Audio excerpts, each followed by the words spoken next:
চট্টগ্রাম ১ মিরসরাই আসনে বিএনপির মনোনীত প্রার্থী নুরুল আমিন চেয়ারম্যান পবিত্র ওমরা পালনের শেষে মিরসরাইয়ে ফিরেছেন। সোমবার বিকেলে মিরসরাই উপজেলার ধুমঘাট থেকে বড়তাকিয়া পর্যন্ত মোটরসাইকেল শোভাযাত্রার মাধ্যমে তাকে সংবর্ধনা জানানো হয়।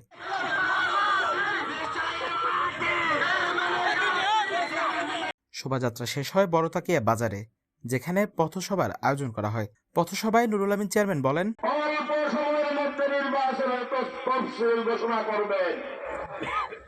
অনেক ষড়যন্ত্র হয়েছে, অনেক ষড়যন্ত্র করেছে। যারা গণতন্ত্রের জন্য ৭০ বছর আন্দোলন করেছে, আমরা অবাক হয়েছি। তারা এখন গণতন্ত্রের বিরুদ্ধে, নির্বাচনের বিরুদ্ধে আন্দোলন শুরু করেছে। বিভিন্ন ইস্যু সৃষ্টি করে নির্বাচনকে বানচাল করার ষড়যন্ত্র লিপ্ত হয়েছে।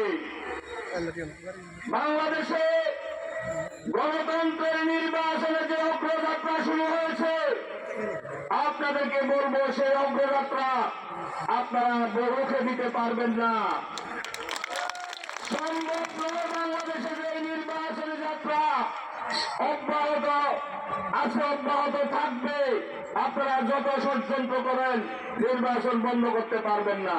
সভায় উপস্থিত ছিলেন মিরসরাই উপজেলা বিএনপির সাবেক সদস্য সচিব গাজী নিজামুদ্দিন, বারৈয়ারহাট পৌর বিএনপির সাবেক আহ্বায়ক দিদারুল আলম মিয়াজি, চট্টগ্রাম উত্তর জেলা স্বেচ্ছাসেবক দলের সভাপতি সরোয়ার উদ্দিন সেলিম, উপজেলা বিএনপির সাবেক সাধারণ সম্পাদক মোহাম্মদ আলমগীর, যুবদল, ছাত্রদল ও স্বেচ্ছাসেবক দল ও কৃষক দল সহ অন্যান্য নেতৃবৃন্দ।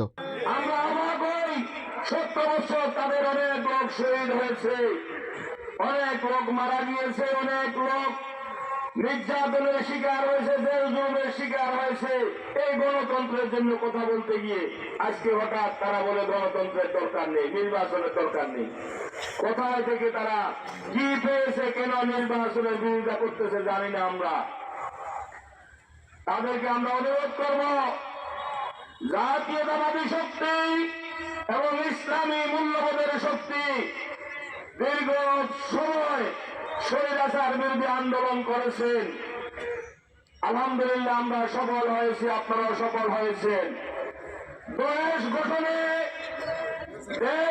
একটি নির্বাচিত সরকার গঠনেও আমরা একত্রিত হয়ে জাতীয়তাবাদী শক্তির পাশে থাকার জন্য আপনাদেরকে আহ্বান জানাবো।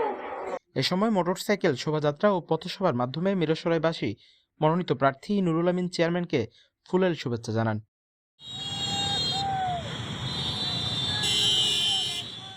মিরসরাই প্রতিনিধির পাঠানো তথ্যচিত্রে news desk, CTG post, Chittagong.